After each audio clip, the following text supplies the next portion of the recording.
각 분야 전문가와 함께 관련 분야의 최신 정보를 알기 쉽게 풀어드리고 미국 생활 전반에 대한 정보를 나누는 라디오 정보시대. 이 시간 진행의 아나운서 김영입니다. 3월 27일 월요일입니다. 오늘은 표정원 융자 전문인과 함께합니다. 인사 나누겠습니다. 안녕하세요, 대표님. 안녕하세요, 표정원입니다. 이제 봄입니다. 오늘 네. 날씨가 너무 좋네요. 그렇죠. 아침엔 비가 내렸는데. 네. 어떻게 뭐 좀 봄에 꽃 보러 가실 계획이 있으신가요? 글쎄요, 꽃 볼 시간이 될지 모르겠습니다. 맞아요. 너무 바쁘시죠. 네.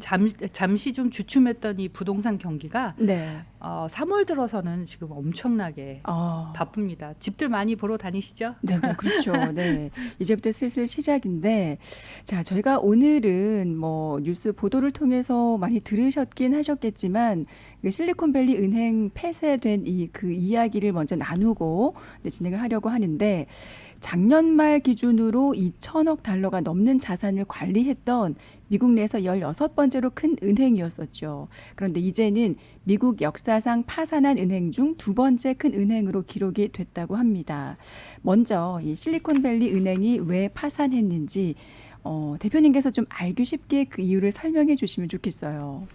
제가 경제학자는 아니기 때문에 네. 알기 쉽게 이렇게 멋있게 설명은 못했는데요. 우리 지금 평범한 우리들이 가장 알기 쉬운 거는요, 간단하게요. 요즘 시대 때문에 이거는 파산을 했다고 생각을 해요. 네.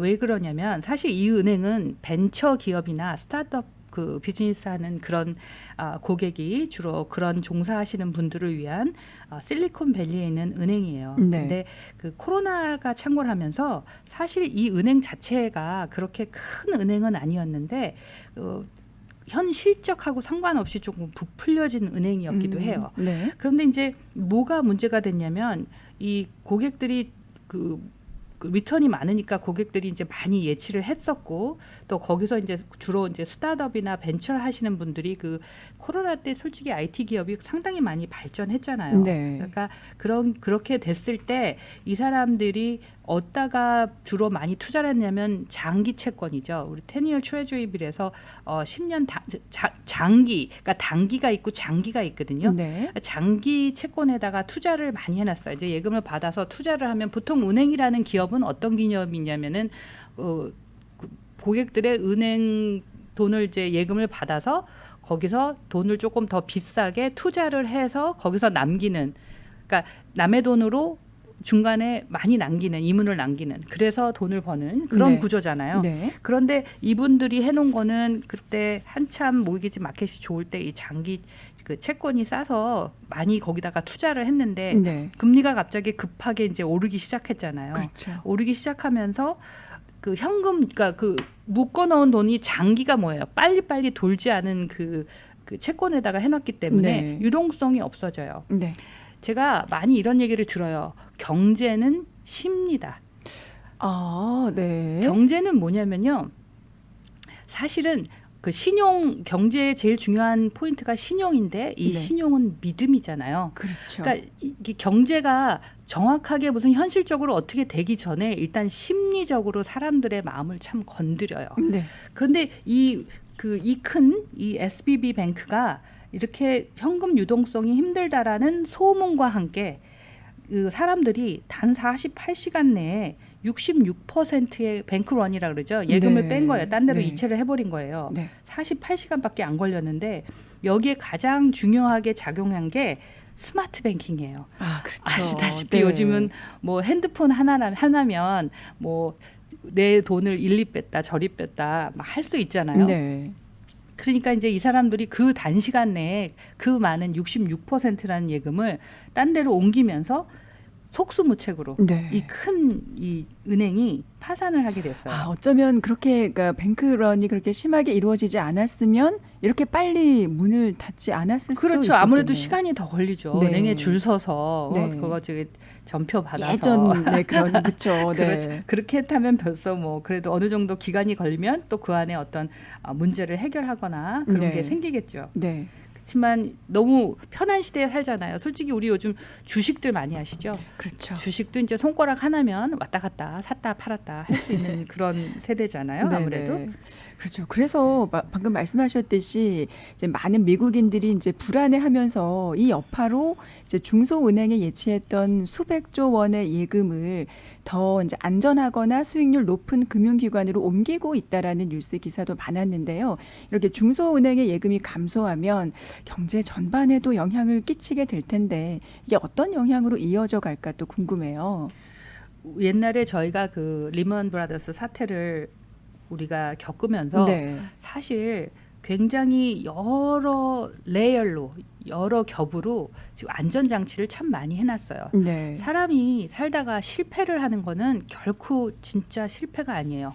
그 어떤 그 또 다른 실패를 하지 않기 위한 어떤 보험 같은 거예요. 실패는. 네. 네. 그래서 사실은 많은 장치를 해놨고 많은 분들 이거 뉴스에 나니까 저한테 전화가 많이 와서 이제 친하신 분 제가 아무래도 융자를 하니까 네. 그분들 뱅크 상태나 이런 걸 막 아는데 막 전화 오셔서 자기 뭐 무슨 은행에 있는데 이걸 뱅크 오브 아메리카로 옮길까요? 체이스로 옮길까요? 그러니까 오히려 큰 은행들 그러니까 네. 이름이 있는 그 은행들은 지금 너무 많이 예금들이 들어오고 있는 거예요. 네.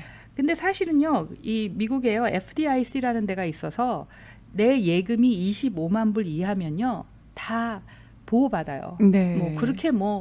그렇게 뱅크가 갑자기 막 중소은행들이 갑자기 망하지 않아요.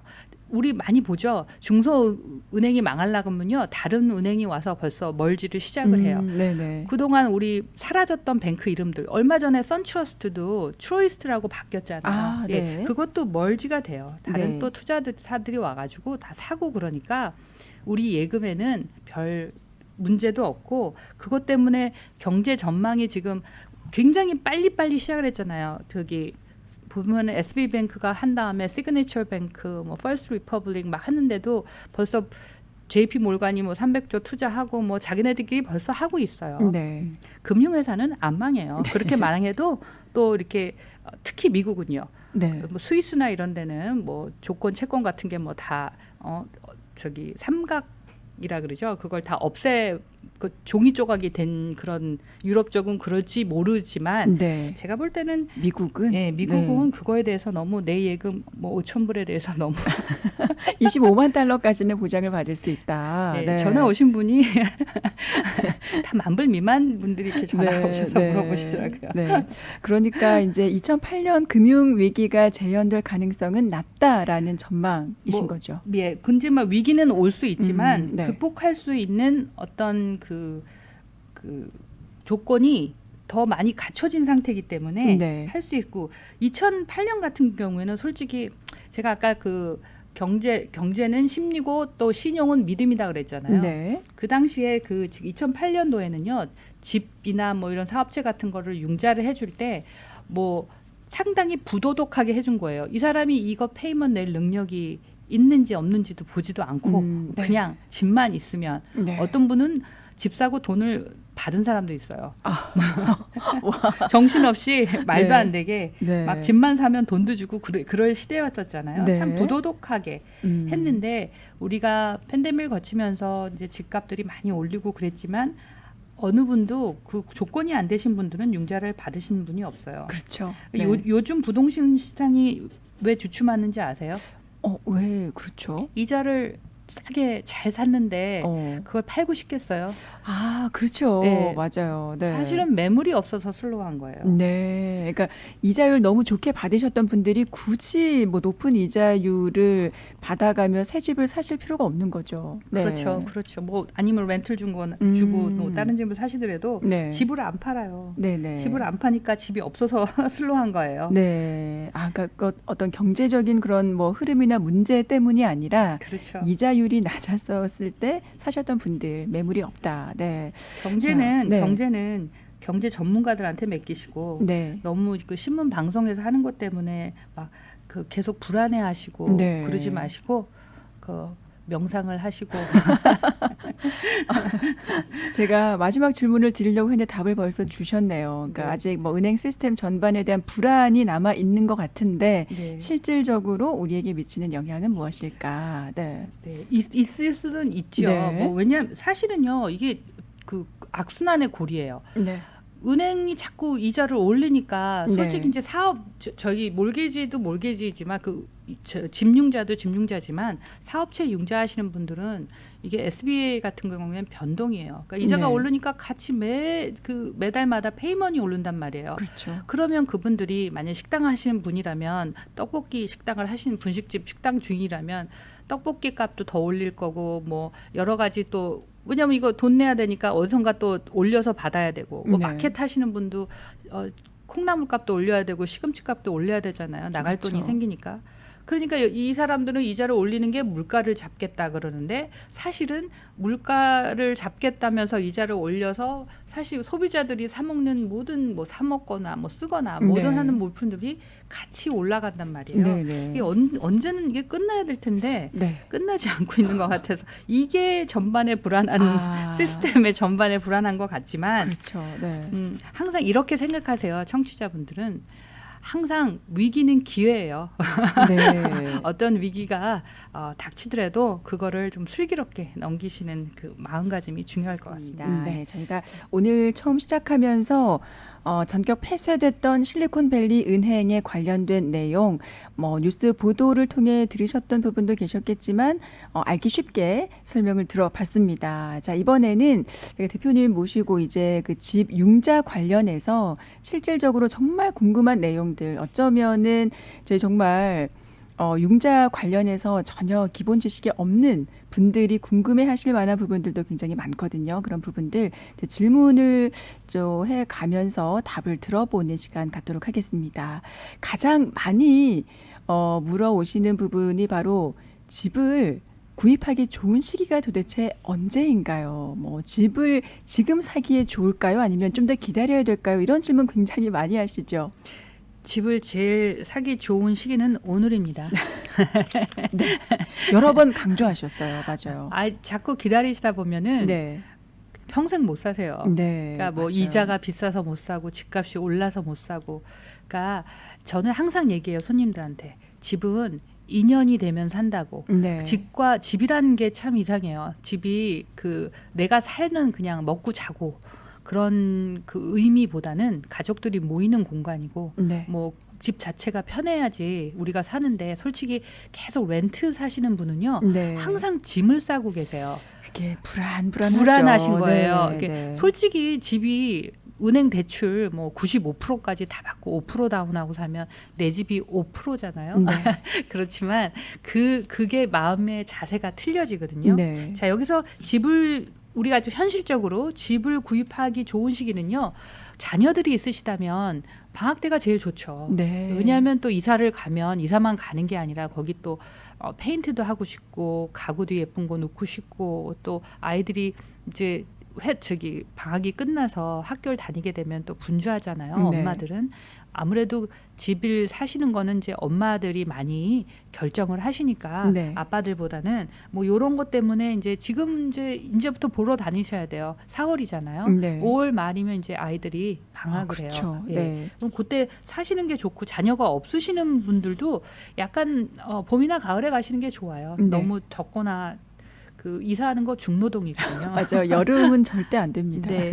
그래서 근데 이런 생각들을 많이 하세요.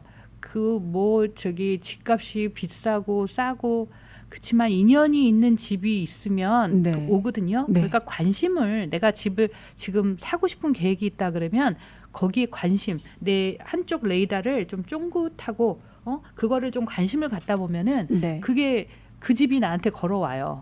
어떻게든 사게 네, 온단 말이에요. 네. 이건 너무 이렇게 추상적인 일인지 모르지만 제가 할 얘기는 아니지만 어저께가 그저께도 이제 원래는 내년 3월 달에 세금 보고하고 사시기로 하셨던 분이 네. 갑자기 오시더니 집을 계약하셨다 그러시더라고요. 네. 그 네. 집이 걸어온 거네요. 걸어왔어요. 네. 아니 그냥 구경 다니다가 네. 너무 좋으셔갖고 네. 계약을 하셨는데 그래서 제가 그분은 인컴이 아직 저기 내년에 세금 보고를 하셔야 되니까 안 되시니까 일단은 인컴 보고를 안 하는 융자로 20% 그러니까 인컴 보고 안 보여주는 융자가 있어요. 네. 예, 그러니까 솔직히 인컴을 보여줘야 되는데 이분은 인컴을 안 보여주는 그 네. 노닥이라는 융자로 갖고 지금 다 하셔갖고 다음 달에 이사를 가시는데요. 네. 그분은 항상 사고 싶어서 돌아다니셨어요. 마음이 왜 그 간절한 마음이 있으셨거든요. 네네. 근데 그 집이 걸어와서 정말 싸게 아주 원하는 딱 지역에 네. 그게 있으니까 그런데 지금 당장 하니까 조금 이자는 비싸지만 다행히 그 아까 얘기한 그 SBB 실리콘밸리 사태 때문에 네. 이자가 살짝 내려갔을 때 그게 굉장히 8%가 넘는 이자를 네. 7%대로 사셨어요. 와. 근데 제가 이제 내년에 재융자를 해드려야겠죠. 네, 그렇죠? 네, 네. 인컴이 다 되시면은 내년에 한 4% 되면 아, 됐으면 4%. 좋겠죠? 네, 네. 아, 저 점쟁이는 아닙니다. 그러니까 또 모기지 금리가 정말 올해 안에 좀 하락을 했으면 좋겠죠, 다들. 어떻게 하락을 저한테 할까요? 복채를 좀 주실래요? 제가 어떻게 네. 맞춰드려요? 네. 제가 융자 전문인 생활 34년을 했는데 네. 참 오묘하게도 요즘은요 네. 예측이 안 돼요. 뭐 그렇죠. 우리가 이제 코로나를 맞아서 팬데믹 시대 때 갑자기 이자가 그렇게 말도 못하게 떨어지고 난리를 네. 쳤는데 이것도 도대체 어느 날 갑자기 그냥 쑥쑥쑥쑥 또 오르기 시작했단 네. 말이에요. 그러니까요. 그러다가 또 며칠 전에 그 SBB 그 뱅크 사태 때문에 또 이자가 조금 내려가는데 사실 이 정도면 이자가 더 내려야 가는데 한데 수습이 발로 되는 바람에 네. 또 그러니까 기회예요. 모든 이제 다 이제 계약을 하시고 그 이자를 묶는 게 언제 묶냐면요. 네. 이제 집을 딱 계약을 하시고 계약서가 저한테 들어오시고 모든 서류 뭐 융자 뭐 어플리케이션 사인이 다 끝나시면은 네. 그때부터 이제 요이 땅하고 융자 락이라는 걸 해야 돼요. 네. 이자를 묶어야 아, 되거든요. 그때 이자율 락을 하는군요. 그렇죠. 네. 많이들 전화 와서 오늘 이자는 어때요? 오늘 이자 아무것도 의미가 없어요. 네. 그분 집을 계약하셔서 신청서를 내야 이자를 묶을 수가 있는데 오늘하고 내일하고 롤러코스터예요. 아. 이자가 너무 왔다 갔다 하니까 네. 정말 그 준비를 하고 기다리신 분만이 혜택을 누릴 수 있지 네. 그냥 매일 여기저기 체크하시는 분은 근데 그 체크하시는 분 제가 지금 그 워닝을 하나 말씀드릴게요. 네. 저희 같은 경우는 체크한다고 해서 크레딧을 뽑거나 그렇지 않은데요. 네. 미국 뱅크나 뭐 온라인 여기서는요 무조건 크레딧을 뽑아요. 크레딧 네. 조회하면 점수 내려가면 나중에는 그렇죠. 정말 이자가 이상해지거든요. 네, 네. 그러니까 조심하세요. 절대 자기 인포메이션을 주고 책값하는 거야 본인 자유시지만 네. 자기 인포메이션 주시고 책값은 하지 마시고요. 집이 결정됐을 때 네. 그때 하시는 거예요. 그러니까요. 계약서가 있고 모든 서류가 다 준비됐을 때 이자율 락을 하는 거다. 그날 틀립니다. 정말 아. 주식 시장하고 똑같습니다. 네. 하루에도 3-4번씩 바뀌어요. 네네. 그러니까 롤러코스터 말씀하셨는데 정말 요즘은 더 그렇죠. 그렇죠. 뭐 6%에서 7% 뭐 5.75 됐다가 근데 어떤 분은 운이 좋아서 5%를 낮긴 하신 분이 계세요. 뭐 네. 잠깐 떨어졌는데 마침 제가 갖고 있었던 거예요. 이야. 그러면 제가 전화를 급하게 드려요. 네. 그러면 그분이 조금 더 싸지 이런 거 있잖아요. 아, 또 심리가 또 심리가 그렇거든요. 한 7% 네. 시작했는데 뭐 네. 5.8이다 그러면 저 같으면 할 것 같은데요. 네.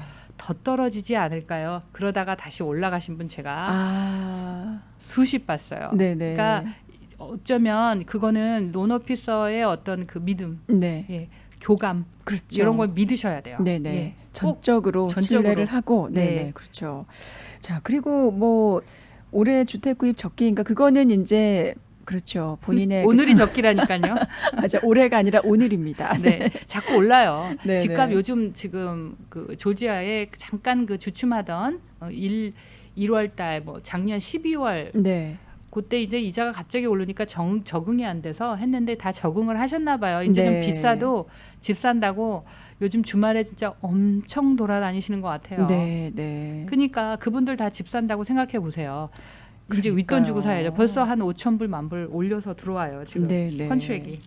자, 그러면은 또 뭐 각자 그 상황이 다 다르지만 많은 분들이 나는 과연 그 얼마짜리 집을 구입할 수 있을까? 네. 웬만하면 이제 가격이 올랐기 때문에 조금 이제 저렴한 가격대의 집들이 눈에 안 차거든요. 그런데 네. 그리고 보면 볼수록 눈이 네. 높아져서 아니 25만 불짜리 사신다고 오셨던 분이 네. 60만 불짜리 사신 거 봤어요. 그렇죠. 네. 네, 매일매일 눈이 올라간대요. 네네. 그러니까 이게 그 가격대가 딱 정해진 그게 있어요. 가격대별로 이제 그 구성되어 있는 그 주택의 그런 패키지도 이제 다양하니까. 근데 과연 얼마짜리 집을 구입할 수 있을까? 뭐 소득과 관련이 있는 거니까요. 당연하죠. 네. 당연하죠. 사실요. 은행에서 보는 게 이게 가장 중요한 거예요. 네. 그러니까 수입 대비 지출. 지출은 뭐냐면 이제 내가 집을 살 거면 이 집 페이먼트도 있을 거고 지금 내시는 자동차, 뭐 크레딧 카드 이런 그 페이먼트를 대비해서 인컴이 얼마냐. 네. 그러니까 인컴이 만약에 높으신 분, 그러니까 우리가 모든 지출을 50% 밑으로 봐요. 한 네. 48%. 네. 그러니까 제가 그 집을 살려면 페이먼트를 다 계산해요. 내가 50만 불짜리 집을 사고 싶은데 뭐 거기에 있는 세금, 보험, HOA 그리고 내가 좀 자동차 페이하게 하는 게 하나 있는데 그게 다 합해서 한 4천 불 돼요. 그러면 내가 그래도 10,000불은 벌어야 되겠죠. 네. 예, 그러면 그렇죠. 예, 그렇게 네. 그러니까 이분이 낼 수 있는 거를 확인을 하는 거예요. 네네. 아까 얘기한 것처럼 대신 다운페이를 좀 많이 하시고 크레딧 스코어가 좋으시면 그 다큐ment 안 보는 융자도 있어요. 네. 이게 안 되시는 분들이 있잖아요. 금방 법인을 설립하셨다든가 뭐 잡을 뭐 이렇게 여기저기 옮기시면서 1099을 받으셨다거나 이러신 분은 조금 기다리셔야 되는 분들은 요 노닥으로 샀다가 네. 재융자 하시면 돼요. 어. 노닥하면 이자가 한 1.25 정도, 1.5% 정도 높다고 생각하시면 돼요. 네네. 일단은 그렇게 하시고 재융자를 하실 수 있는 그렇죠. 거니까. 그렇게 해서 지금 재융자 지금 하시려고 이번에 조금 지금 몇 분 지금 하고 있어요. 네네. 그렇죠. 작년에 사신 분들. 네. 어쨌든 수입 대비 지출이 이제 절반 이하로는 내려가야 되는, 그래야지 그렇죠. 이제 가능한 거고. 그렇다면은 이제 뭐 다운페이도 중요하잖아요. 다운페이를 보통은 20%를 해야 네. 뭐 이게 좀 PMI. 그렇죠. 그걸 네. 안 내는 안 내도 거니까. 네. 근데 요즘 저기 PMI가 그렇게 비싸지는 않아요. 네. 비싸지 않고 first time home buyer들이 가는 프로그램이 뭐 3%, 3.5%, 3%는 컨벤셔널이고 3.5는 FHA거든요. 네. 뭐 다운페이는 뭐 적게 해도 돼요. 뭐 네. 30만 불짜리 5%는 15,000불 정도고 네. 플러스 클로징 커스가 좀 비싸요. 그게 네. 한 10,000불 정도 예상하셔야 돼요. 30만 불짜리 사신다 그러면 네. 자, 이럴 때 지금 다운페이는 많이 안 해도 살 수가 있고 그리고 조금 뭐 그 들어오는 그 인컴 대비가 제일 중요해요. 네. 다운페이는 제가 이제 얼마 버실 수 있어요. 인컴 대비 하면은 다운페이를 많이 해야지만 좀 더 비싼 집을 살 수 있고 네. 다운페이를 적게 해도 비싼 집을 살 수 있고 다 네. 이건 수입하고 연관이 돼 있어요. 네네. 그러니까 수입을 결정을 하셔야 돼요. 네네. 근데 수입이 정해져 있으니까 거기에 맞춰서 이제 집을 살 수밖에 없는 거죠. 네. 제가 항상 얘기하는 거지만 그 수입 대비 얼마짜리 살 수 있는 걸 미리 알아야 네. 내가 쓸데없이 저기 괜히 다른 집을 눈이 보러 다니는 높아져가지고. 눈만 높아지는 그런 거를 할 수 있고 네. 이런 경우도 있잖아요. 내가 이 직장을 다니는데 내가 집을 살라 그랬는데 인컴이 모자란데 그동안은 어떤 분들은 캐시로 반반도 받고 1099 반반도 받고 뭐 그렇게 한 거를 합치는 거죠. 네. 내 다음 달부터는 합쳐서 내가 원하는 거를 이제 그 사장님과 네. 앉아서 소주 한 잔 먹으면서 사실 내가 사정을 얘기하고 사정을 네. 얘기하면 또 들어주시는 분들도 계시니까 네. 원래 그 캐시로 받는 분들이 은근히 많으시더라고요. 네. 반반씩 그렇게. 네. 그 뭐 회사 사정이겠지만 그렇죠. 집을 사시려면 필요하시니까 이런 것도 미리 해놓으려면 융자 전문인하고 만나서 네. 이렇게 모의를 해야죠. 그렇죠. 작당을 그래서 해갖고. 어떻게 하면 네, 이 상황에서 이제 그 만들어서 그렇죠. 그렇죠. 집을 구입할 수 있는가. 절대 저기 불법은 아니고요. 그렇죠. 예. 네네. 뭐 캐시 받는 게 불법이죠. 정상으로 받는 건 합법이에요. 그렇죠. 네. 알겠습니다. 알겠습니다. 네, 융자 관련해서 저희가 정말 실질적으로 궁금해할 만한 내용들 질문을 드리고 답을 듣고 있는데요. 자, 이제 그 주택 융자 이자율이 요즘 워낙 뭐 오르락내리락 하지만 이제 좀 높아져 있는 상황에서 더 내려오진 않더라고요, 이제. 더 이상은. 그렇죠? 아니에요. 내려올 수도 있어요. 네. 열심히 비세요. 아. 저도 몰라요. 어떨 때 정말 너무 많이 들어와 있는데 갑자기 왜 처음에 얘기했던 에스티메이시랑 네. 틀리게 이제 다 융자가 헌출액이 되고 들어왔을 때는 그분들은 뭐 그 이자로 알고 있는데 딱 들어왔을 때 현지는 이자가 많이 올라왔을 땐 저도 정말 애가 타요. 네. 그 사람이 신용 있지 얘기한 이자는 줘야 되는데 뭐 이자가 아예 나타나지도 않는 경우도 있는데요. 네. 그래서 제가 열심히 기도를 했더니 그렇게 또 내려오더라고요. 와. 그러면은 이자율 사이비야, 낮추는 사이비. 비법은 네. 네. 자, 그러면 이자율을 이 상황에서도 좀 낮출 수 있는 방법은 있죠. 그렇죠. 네. 이자를 낮추는 제일 좋은 방법은 크레딧 점수예요. 네. 크레딧 점수가 좋으면 780점. 네. 그러니까 제가 저번에 말씀드린 것처럼 우리가 보통 몰게이지에서 크레딧을 뽑으면 점수가 3개가 나와요. 네. 엑스페리언, 트랜스유니언, 에코팩스 이렇게 3개가 에이전시 나오는데 중간 점수 쓰거든요. 네. 부부가 하면은 둘 중에 중간 점수 나쁜 사람을 써요. 그러니까 그게 780이 되면은 베스트 이자를 가질 수 있고요. 네. 다운페이를요 25% 이상 하셔야지 조금 이자가 좀 좋아져요. 네. 뭐 그렇군요. 그런 거. 큰 두 가지가 일단 크레딧. 이자를 낮추는 방법은 그거예요. 네. 다운페이를 25% 이상을 예. 하면 좋죠. 네. 근데 이제 그게 좀 힘들면은 네. 그래도 어느 힘들면 정도 안 하셔도 돼요. 뭐, 이자가 뭐가 그렇게 중요해요.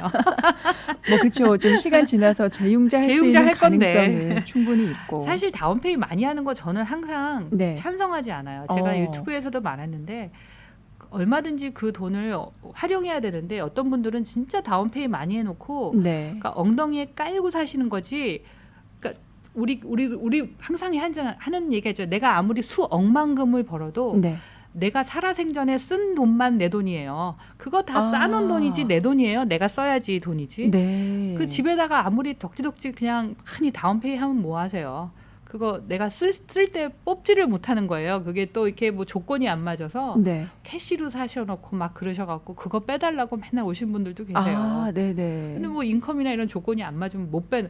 내 돈인데 내가 못 써요. 집은. 그래요. 은행하고 틀리는 게 부동산은요. 묻어두면 뽑기가 그렇게 수월치가 않아요. 아, 그렇군요. 예. 캐시로 집 사신 분들도 좀 많으셨잖아요, 한동안. 네, 맞죠. 네. 그래서 제가 항상 이제 나중에 이제 한번 또 여기 부동산으로 은퇴 준비 잘하는 법. 네. 요거에서 제가 이제 한번 고오버 할게요. 네. 이게 지금 그 캐시를 그냥 깔고 계시는 것보다 저는 조금 요즘에 40대 많이 은퇴 네. 준비 시작하신 40대, 50대 초반 이러신 분들은 요 부동산으로 은퇴 준비를 많이 하세요. 네. 어떻게 하냐면 내가 사는 집은 하나 있고 네. 이렇게 집을 하나 이렇게 다 융자를 얻어서 한두 채 사신 다음에 그 집 하나가 올라서 팔아요.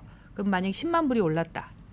네. 제가 조금 주제를 좀 멀리 갔죠. 근데 요거는 설명은 꼭 해드리고 싶었어요. 네. 그러면 1031 그거 세금 내야 돼요. 네네. 왜 투자로 인베스먼트 프로퍼티 네. 렌트 줬다가 집값이 올라서 파는 거는 캐피털 게인 텍스라고 33에서 많이는 50%까지 텍스를 물어야 돼요. 네. 아깝잖아요. 그거를 1031 익스체인지라는 게 있어요. 네. 어떤 기관이 있는데요. 제3 컴퍼니에다가 그 돈을 옮겨놔요. 네. 거기 남은 돈을 세금 내기 싫으니까. 그리고 곧바로 하나 팔아서 나온 그 집을 2개로 갈라서 사는 거예요. 그럼 나 집 2개 생겼잖아요. 네. 그렇죠? 하나에서. 네. 그러니까 그걸 뭐라 그랬죠? 이렇게 새끼 치고 가는 거 다단계인가?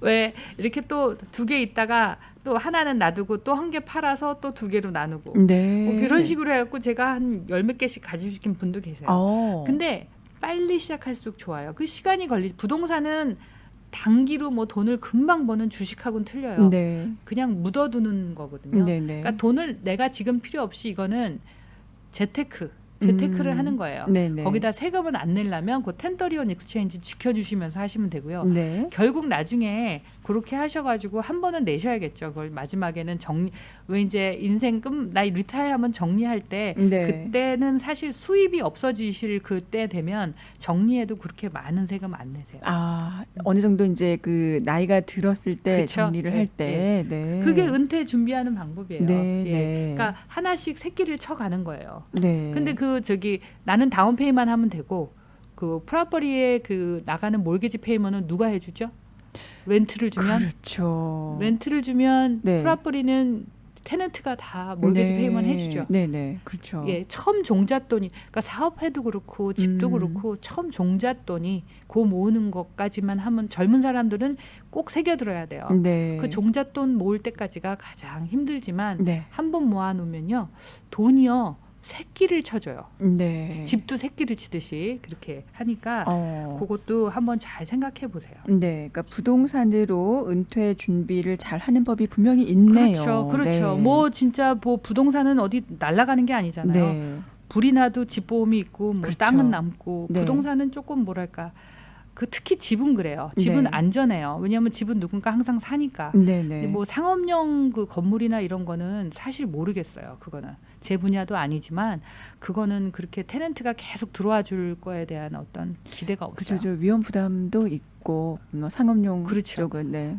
그리고 또 집도 마찬가지예요. 네. 집은 또 너무 외곽에 사시거나 음. 너무 비싸게 사시거나 네. 이러면 별로 메리트가 없어요. 네. 집은 렌트하는 집은 유동성 인구가 많은 네. 그렇죠. 아무리 조금 저거 했더라도 좀 비싸더라도 그래도 사람들이 항상 비었다 그러면 바로 들어올 수 있는 안 그러면 내가 몰게지 페이먼이나 뭐 세금이나 이런 거를 또 내야 되니까 네. 그걸 계속 커버를 해줘야 되니까 항상 그건 명심하세요. 네. 제가 인생 선배로서 렌트하는 집을 많이 사본 사람으로서 네, 네. 말씀드리는 거예요. 근데 보면 정말 그 위치가 되게 좋거나 뭐 학군이 좋거나 그런 쪽 그 지역에 네. 렌트하우스가 굉장히 많아요. 뭐 지금도 네. 뭐 빌 틈이 없어요. 빌 틈이 정말. 없어요 네. 지금. 그리고 네. 너무 비싸요. 네, 맞아요. 그런데도 빌 틈이 없는 거죠. 빌 틈 없어요. 그러려면 이제 사야 돼요. 네. 저한테 빨리 전화하세요. 사야 돼요. 계획을 잘 짜서 사면 됩니다. 네. 그러니까 이게 부동산이 하나가 어렵지. 이제 내가 살 집이 있고 투자를 할 집이 이제 생기면 그 다음은 자동으로 말씀하셨듯이 그쵸. 넘어갈 수가 있는 그렇죠. 거네요. 네. 그렇죠. 하나 잘 남기고 팔면 네. 걔를 둘로 새끼를 치고 하나 놔두고 또 그 하나로 둘 새끼 치고 그렇게 가면 돼요. 네. 뭐 계속 부동산이 뭐 바로바로 올라주는 거 아니에요. 여기서 오해는 그게 시간은 바로바로 뭐 내년 이런 게 아니라 네. 2, 3년이 될 수도 있고 어떤 건 10년이 될 수 있어요. 네. 그래서 제가 빨리 시작하라는 거예요. 네. 예. 네. 그리고 저희가 이제 클로징을 해야 되잖아요. 네. 이제 집을 사기 위해서 클로징을 하는데 이때 클로징이 좀 빨리 되는 분들도 계시고 아니면 클로징이 너무 좀 힘들다 하시는 분들도 계시는데 정말 좀 빨리 할 수 있는 방법이 또 따로 있을까요? 보통 이제 집을 계약하면은 클로징 하는데 우리가 보통 융자하는 데서 30일에서 45일 잡아요. 네. 그러니까 이제 집주인하고 이제 서로 계약할 때 우리 이날 서로 모여서 마지막 사인해서 키 받자 이런 날짜를 정하는 게 보통 30에서 45일인데요. 네. 어떤 분 같은 경우에는 요즘에는 그 컴퓨터가 언더라이팅을 많이 하는데 거기서 제일 먼저 뭘 주냐면 직감정을 해라 하지 마라. 그걸 결정해줘요. 네. 자, 직감정을 하지 말라는 사람들의 조건은 일단 20% 이상 다운하시고 그 수입이 지출 대비 수입이 되게 좋으시고 네. 그다음에 또 크레딧이 좋으시고 네. 그런 분들은 많이들 직감정을 하지 말라 그래요. 네. 항상 직감정이 오래 걸려요. 아. 한 1주에서 2주까지도 걸리거든요. 네네. 만약 그것만 없어지면 저는 뭐 얼마 전에 집 일주일 만에도 클로징 했어요. 이야. 그거 정말 초스피드인데요. 네, 그런 거 네. 없고 뭐 변호사가 타일을 월크 빨리빨리 린설치 같은 거 빨리 해주고 네. 그리고 셀러가 빨리 하면 자기 좋다 그러니까 네. 뭐 서로 합의하에 뭐 대신 제일 중요한 거는 뭐 이 집 그 사시는 바이어가 서류 같은 거를 융자하는 사람한테 빨리빨리 주신 거죠. 네네. 아니, 그분은 또 빨리 가져오셨어요. 들고 네. 오셨어요. 사무실로 네. 들고 와가지고 그냥 그 자리에서 다 끝내가지고 네. 진짜 일주일 좀 다른 데서 안 돼 갖고 오셔가지고 좀 아. 급하신 분이었어요. 네. 예, 야, 일주일 만에도 일주일만 할 수 있어요. 네, 충분히. 예. 네. 그러니까 이 집 저희 회사는 그래요. 대단한데요. 네. 예, 집 감정이 좀 오래 걸리니까 이 부분을 이제 건너뛰게 되면은 초스피드로 할 수도 있다. 보통은 뭐 30일에서 45일 정도를 생각하는데 네. 그렇죠. 더 늦어지는 경우는 뭔가 좀 서류가 좀 부족하거나 맞아요. 네. 뭐가 부족하거나 뭘 했는데 뭐 주인하고 뭐 이렇게 우리 보통 계약이라는 게 뭐냐면 계약금이라는 걸 걸기 때문에 네. 항상 바이어가 리스크가 있어요. 네. 내 잘못하면 내 계약금을 뜯기는데 많이들 그 늦어지는 거는 융자 때문에 그래요. 융자가 뭐가 막판에 뭐가 변수가 생겨서 그래요. 네, 네. 그 변수를 미리미리 알고 대비해서 들어가야지 돼요. 네. 그렇지 않은 경우에 나중에 알면 굉장히 힘들어져요. 그러니까 이 변수 중에 많은 부분들이 이제 증빙해야 되는 그런 부분들이죠. 그렇죠. 통장 잔고 내역 안에 네. 네, 갑자기 들어왔다던가 맞아요. 뭔가. 이제 네. 뭐 우리 회사에서 이제 네. 일을 해야 되는데 그러니까요. 뭐 점점 맞아요. 아르바이트로. 네. 그리고 또 뭐 갑자기 집 산다고 막 차를 사시든가 아, 융자 중간에 네, 네. 그러니까 그건 손님의 미스테이크 가구를 막 엄청난 거를 페이먼으로 사신다거나 뭐 네. 이런 경우도 있으시고 네. 또 어떤 경우는 이런 경우도 있었어요. 영주권이 갑자기 말소가 되는 그런 중간에 아니면은 또 이제 우리가 세금 보고 하신 거 이거를 베리파이 했는데 거기 그 IRS하고 뭐 본인하고가 넣었던 그 애드레스 요즘에는 네. 그 IRS도 본인이 락인 같은 거 하시는데 그걸 네. 잘못해 놓으셔가지고 우편으로밖에 조사를 못하는 경우가 생긴 경우도 있었고요. 네. 또 뭐가 너무 많으니까 하여간 변수는 있어요. 네, 네. 인생 자체가 다 변수가 있어요. 어떻게 우리가 계획한 대로 다 되겠어요. 그렇죠. 그렇지만 이제 미리미리 또 어떤 분은요, 저 계약해놓고 잡을 그만두셨어요. 자의로든 자의가 뭐 아니라 어떻든. 레이오프를 당하셨어요. 네, 네. 어떤 무슨 일이 생겨서. 그건 너무 안타까운데요. 그런 예, 경우는. 예, 그래서 네. 집을 못 사. 또 변수. 네. 되게 웃긴 변수. 네. 웃긴 게 아니에요. 슬픈 거죠. 죄송합니다. 네. 셀러가 집 네. 하시는 분이 돌아가셨어요. 아, 클로징 전에. 계약이 안 끝났는데. 그러니까 클로징 네. 변호사하고 사인을 그 셀러가 가서 해야 되는데 네. 돌아가시니까 그분이 뭐 남편도 없고 여자분 혼자셨는데 음. 나이 드신 분인데 자녀분한테 이가 상속이 가야 이게 파는 거예요. 아유, 그 과정이 또 길어지잖아요. 길어요. 네. 보통 미리 그 리빙 트러스트라 해서 상속 그걸 안 해놓으신 분들은 네. 그게 뭐 6개월에서 1년도 걸려요. 자녀한테 가면. 근데 자녀도 없고 뭐 조카의 사돈 8천까지 가게 되면 네. 정말 오래 걸리면 이 바이어는 못 사요. 그리고 그렇죠. 계약금도 못 돌려받아요. 그래요? 바이어가 잘못한 게 하나도 없는데. 아니 근데 그거 이제 프로베이트하고 와서 팔 거죠. 네네. 뭐 계약금을 돌려받으려면 그게 뭐 브로커나 이제 클로징 어터니가 가지고 있으면 네. 그거에 대해서 뭐 또 법적으로 하자 없이 돌려받을 수는 있겠지만 그것도 시간이 오래 걸리죠. 네. 황당한 그렇죠. 경우죠. 아니 바이어 입장에서는 한시가 급한데 지금 맞아요. 그 클로징을 초스피드로 해도 모자를 판인데. 맞아요. 네, 그런 경우 변수가 굉장히 많네요. 예, 아주 황당했겠어요. 네, 그분도. 네. 알겠습니다. 알겠습니다. 네, 무기지 라디오 융자 관련된 여러 가지 질문과 대답 듣고 있는데요.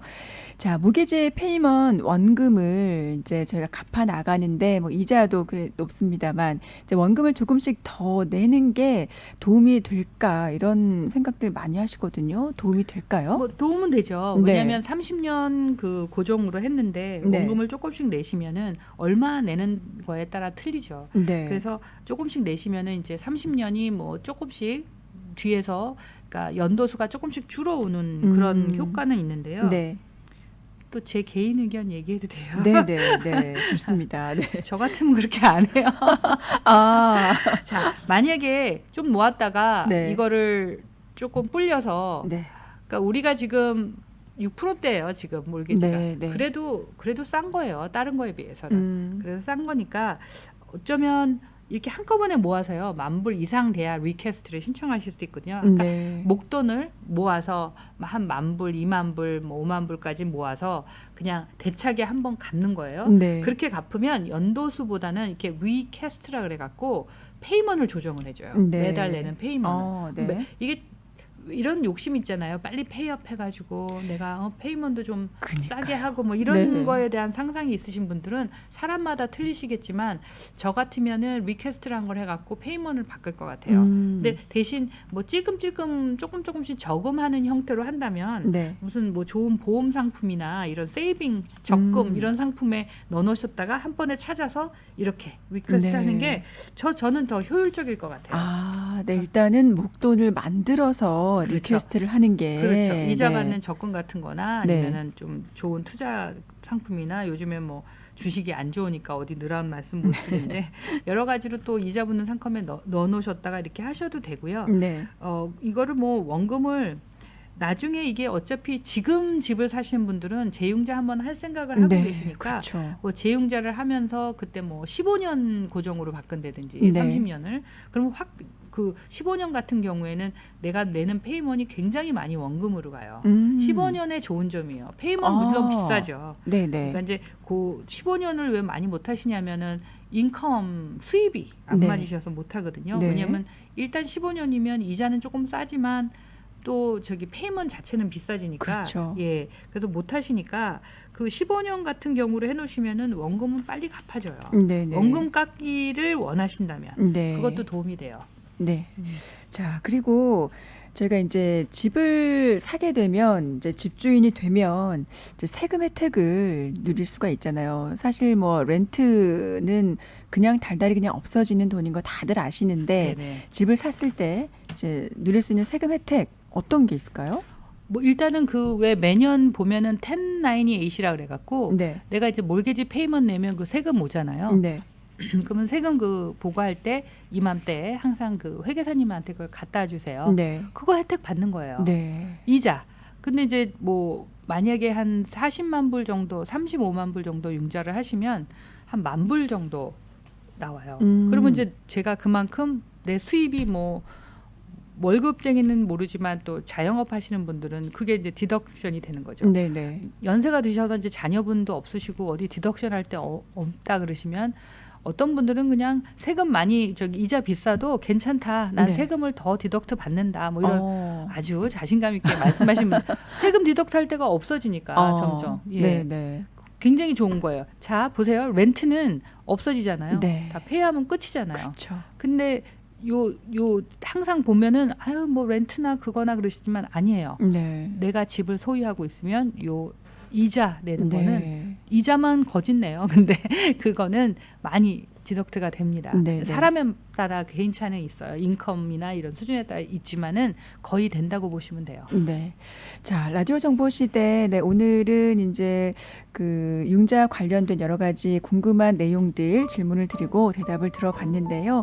다음 시간을 또 기대를 하면서 오늘 마무리를 해야 될 것 같습니다. 네, 오늘은 표정원 융자 전문인과 함께했습니다. 네, 오늘 말씀 감사합니다. 네, 감사합니다. 따뜻한 오후 보내십시오.